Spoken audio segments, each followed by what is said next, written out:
traer alguna cita, ver algunas consecuencias y defender o contradecir una posición. Entonces, primero presentar todos los argumentos que el autor nos está brindando y después dar una opinión al respecto de ellos.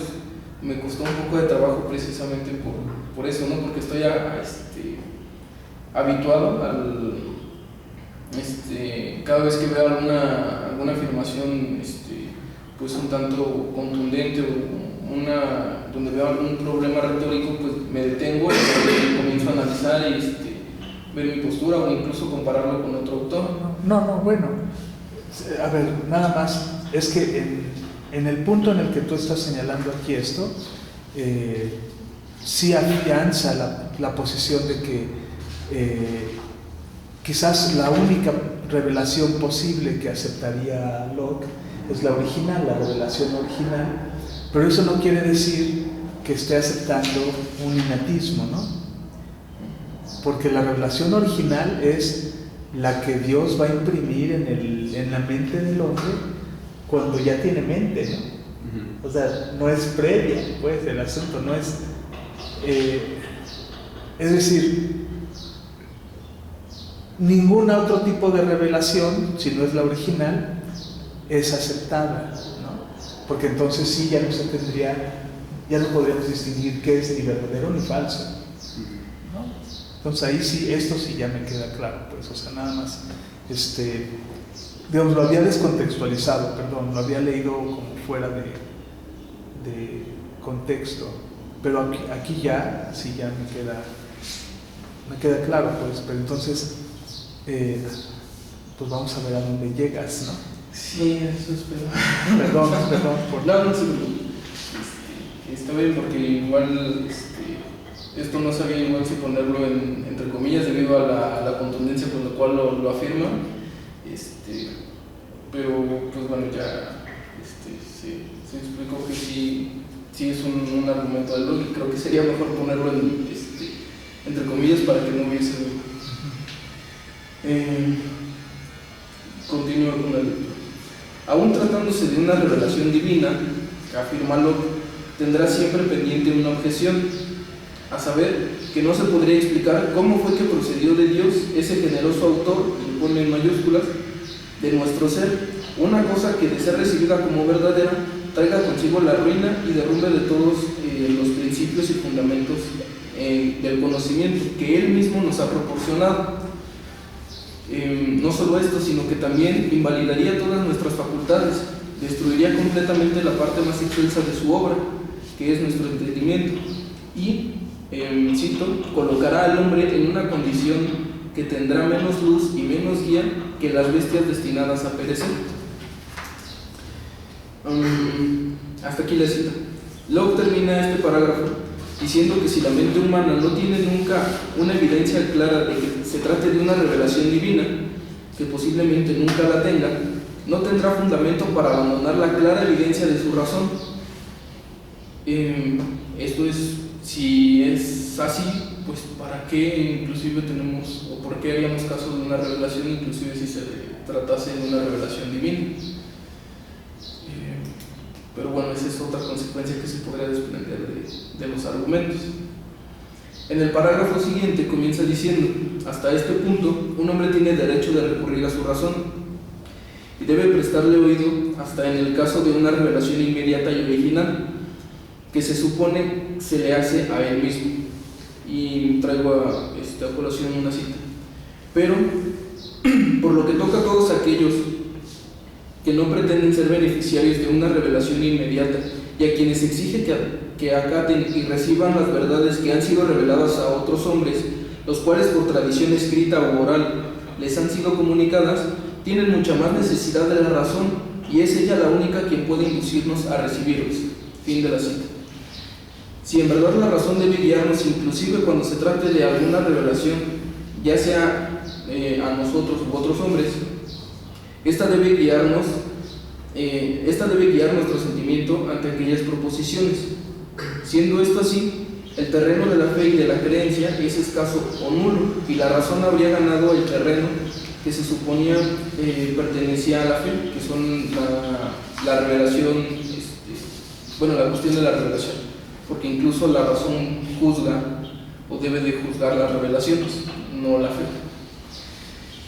Me refiero concretamente a la revelación. Sin embargo, en este sexto parágrafo comienzan las verdaderas dificultades, pues aquí en adelante comienzan a oscilar los argumentos entre la fe y la razón. Así pues, menciona que los asuntos de fe son solamente la revelación divina y nada más eso. La fe, entendida aquí como lo que comúnmente llamamos fe divina, no tiene nada que ver con ninguna proposición, salvo con aquellas que se suponen de revelación divina. Ahora cabe preguntarse, ¿esta fe divina de la que ahora nos habla es diferente de la que nos ha venido hablando? ¿Hay otro tipo de fe que no sea la fe divina? Por el momento no responderé a ello, solo continuaré con la exposición. Retomando el argumento de que solo aquellas proposiciones que se dicen de revelación divina son asuntos de fe, mencionadas. ¿Sí nos lo vas a responder o no? Intentaré, porque una respuesta así contundente no me atrevería a hacerla. Espero que Marcos sí me pueda ayudar en ver si la interpretación que se desprende de lo que aquí estoy exponiendo sea adecuada o errónea. Retomando el argumento de que solo aquellas proposiciones que se dicen de revelación divina son asunto de fe, menciona después que, abro cita, de suerte que yo no puedo comprender cómo quienes sostienen que la revelación es el único objeto de la fe puedan decir que es asunto de fe y no de razón, creer que tal o cual proposición que se encuentran en este o aquel libro es de inspiración divina, a no ser que sepan por revelación que esa proposición o todas las que se encuentran en ese libro han sido comunicadas por inspiración divina. Fin de cita. Posteriormente menciona que faltando semejante revelación, el creer o no creer que esa proposición o que ese libro tengan autoridad divina no puede ser un asunto de fe, sino un asunto de razón, y tal que solo puede llevar a conceder mi asentimiento con el uso de mi razón, la cual nunca podrá exigirme ni autorizarme a que crea algo que le es contrario, ya que es imposible, que la razón pueda provocar un asentimiento a algo que a sí misma se le ofrezca como falto de razón. Fin de cita. Ante esta circunstancia de verse colocado por un momento en el terreno de la fe divina y volver al de la razón en cuanto se refiere al sentimiento, culmina este parágrafo de la siguiente manera, abro cita: por lo tanto, en todas las cosas en que tenemos claridad, una clara evidencia por nuestras propias ideas y por los principios del conocimiento que hemos mencionado más arriba, la razón es el juez competente, fin de cita. Y aunque la revelación pudiese estar de acuerdo con esas ideas y principios, no pueden, sin embargo, en tales casos invalidar los decretos de la razón, pues siempre que tengamos la clara y evidente sentencia de la razón, no podemos estar obligados a renunciar a ella en beneficio de una opinión contraria, sobre pretexto de que se trata de un asunto de fe, porque ésta no puede gozar de ninguna autoridad contra los dictados llanos y claros de la razón. En este punto cabría preguntarse, ¿hay algo que esté por encima de la razón? Y siendo así, ¿bajo qué circunstancias? Locke responde a esto diciendo que como hay muchas cosas acerca de las cuales tenemos nociones muy imperfectas o ninguna, y como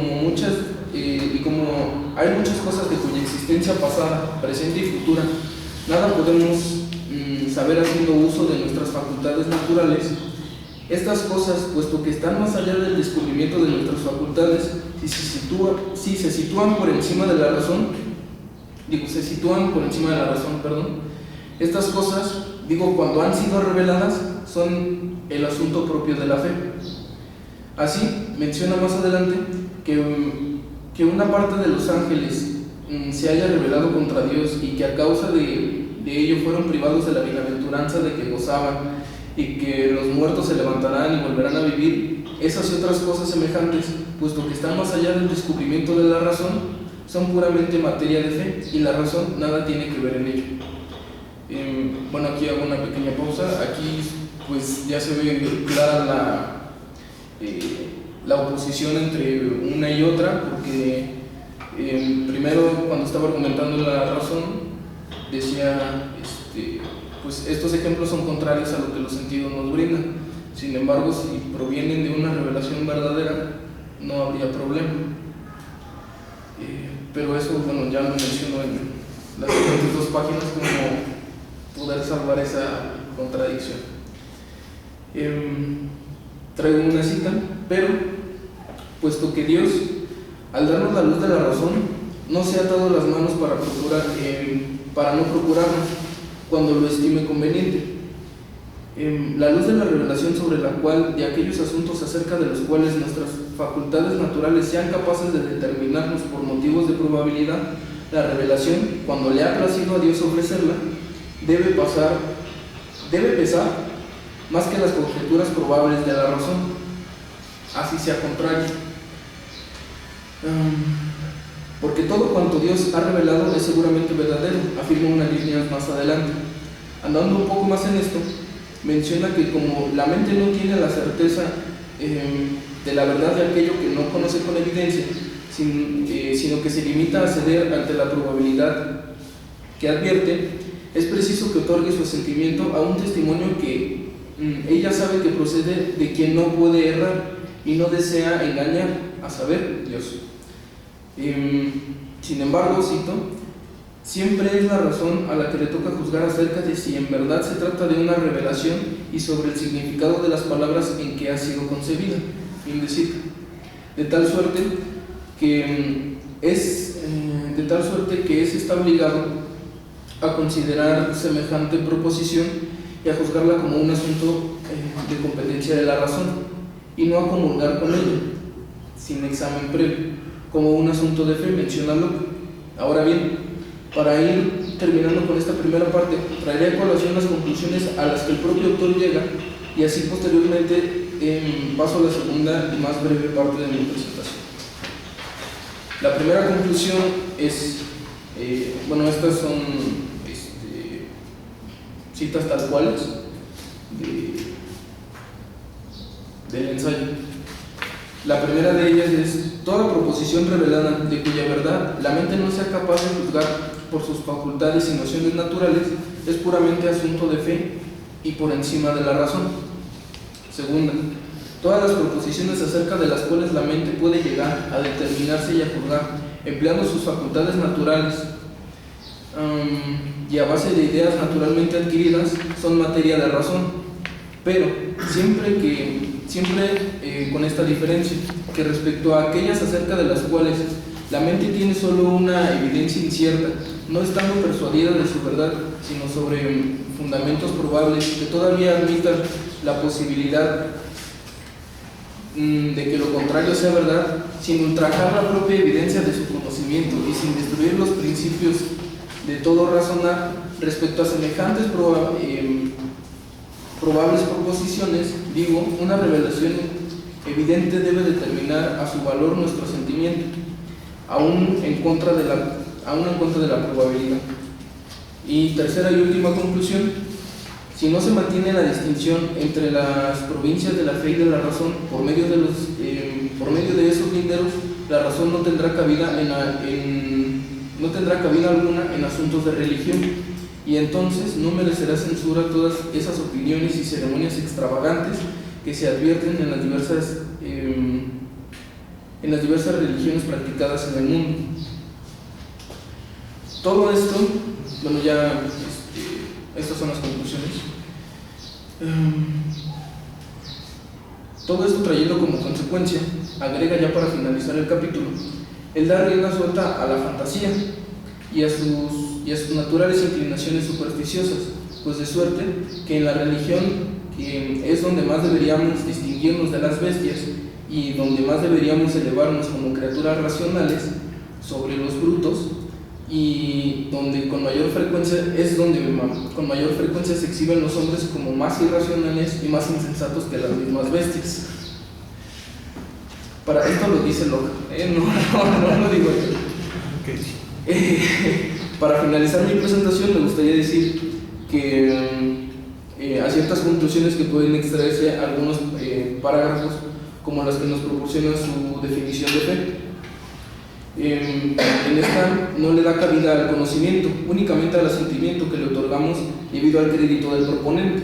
Es decir, podríamos afirmar que las verdades que dice el Papa son verdades porque él las dice, no porque sean verdades, con esta definición. Además de que no podrían catalogarse como conocimiento. Otro ejemplo es si la revelación nos puede proporcionar las mismas verdades a las que puede llegar la razón, pero esta última nos brinda una certeza que la primera no. Además de si la razón es quien debe guiarnos incluso ante proposiciones supuestamente hechas por Dios, ¿para qué necesitamos la revelación? O en otras palabras, ¿cuál es el campo de la fe si hasta en las revelaciones la razón es quien debe juzgar? Estos y muchísimos otros ejemplos y preguntas pueden desprenderse de varias afirmaciones fuertes que hace el autor. Sin embargo, si se procede de este modo, al terminar la lectura del capítulo resultarán irreconciliables las contradicciones que se desprenden de los argumentos. Bueno, aquí está mal escrito esto.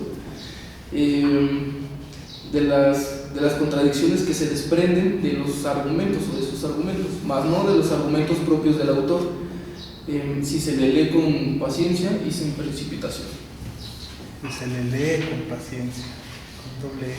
Cierto. Bueno, muy bien. Pues ya. Dos cosas en relación con tu trabajo escrito. Primera, hay que reiterar lo que te dijo ya el doctor Alberto, que es esto de que sí hay que señalar cuando está hablando Locke, cuando estás hablando tú, que hagas bien la diferencia argumental del texto para que no se preste a confusiones, ¿no? Y otra cosa, quizás me gustaría que habláramos un poco más, aunque el tema es complementario, lo que va a leer posteriormente Beto. A mí me gustaría que antes de pasar a la presentación o al análisis que va a hacer Beto del mismo tema, fe y razón, todavía dejáramos como más en claro hacia tu juicio, después de haber hecho el análisis, y que es algo que todavía se le puede sacar jugo a tu trabajo, no tanto a tu texto, ¿no? Me parece que todavía, digamos, la conclusión a la que llegas, bueno, pues, digamos, no tiene mayor bueno, iba a decir, no tiene mayor espectacularidad, pero es una conclusión muy fuerte. Es decir, es una conclusión muy fuerte y la pregunta es, o sea, si realmente estarías dispuesto a afirmar categóricamente, digamos así ya como cierre pues de este análisis, que efectivamente no hay fe o no hay conocimiento que provenga de fe para Locke. O sea, porque si a final de cuentas todo lo que el conocimiento, el entendimiento humano puede, digamos, llegar a afirmar como tener certeza de un conocimiento, lo va a juzgar la razón, la fe queda fuera. O sea, no hay nada pues que... O sea, ¿cuál es el argumento fuerte, me parece, de esta exposición? Está en tu página 8, en una cita que estás tomando justo del ensayo, donde dice Locke, perdón. Sin embargo, siempre es la razón a la que toca juzgar acerca de si en verdad se trata de una revelación y sobre el significado de las palabras en que ha sido concebida, para empezar. O sea, es la razón la que finalmente va a juzgar sobre la verdad de las palabras de la revelación. Y no es decir, no hay más revelación, en pocas palabras, porque la revelación, dado que emplea palabras que son concebidas en términos en los que el entendimiento trabaja, razonablemente, por decirlo de alguna manera, entonces todo queda del lado de la razón. O sea, en realidad es una herejía, ¿no? O sea, esa interpretación, quiero decir, en realidad es una herejía, por lo cual me gustaría saber si tú estás dispuesto a tomarla en ese, o sea, si te parece que, bueno, lo siento, yo pienso que yo no sé, pero yo no me pude zafar de ese argumento tampoco. Quisiera que, bueno, si estamos mal, Iván y yo, en nuestra interpretación, que nos digan, ¿no? Si va por ahí el asunto, o si hay una salida, ¿no? Quizás no en este texto, como tú bien también ya lo habías señalado hace ratitito, pero no sé, ¿cómo? Primero, ¿tú lo ves así tan...? Sí, me costó trabajo encontrar una posible vía de escape ante esa encrucijada, porque todo hasta el parágrafo 5 todo es argumentación en contra, bueno, más bien a favor de la razón, y le da un peso impresionante. Sin embargo, a partir de ahí del parágrafo 6 en adelante comienza a ser una oscilación de los argumentos, y a la conclusión a la que puedo llegar ya en mi lectura y ya dando yo mi interpretación, es que digamos, sí, la revelación te puede dar conocimientos, nuevas ideas simples y demás, no las vas a poder comunicar, pero quien te da mayor certeza de ese conocimiento que también pudiste haber adquirido por el uso de tus facultades naturales es la razón. Sin embargo, él no me parece, el comentario que estaba haciendo en cuanto mencioné que los ejemplos bíblicos los utiliza para argumentar en favor de la razón,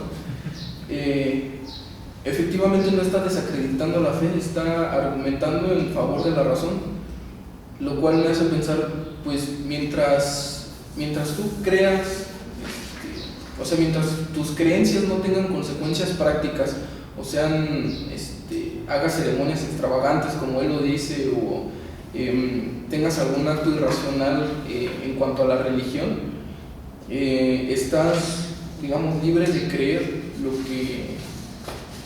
que a ti te plazca, inclusive si es contrario a lo que tu razón te dice, pero siempre y cuando de esa creencia no desprendas tu actuar, sino de tu razón, porque pues es lo que está diciendo la última consecuencia, es bueno, en la página 9, como lo menciono, pues todas estas ceremonias extravagantes, ritos y demás, que es en la religión donde el hombre más se comporta como bestias,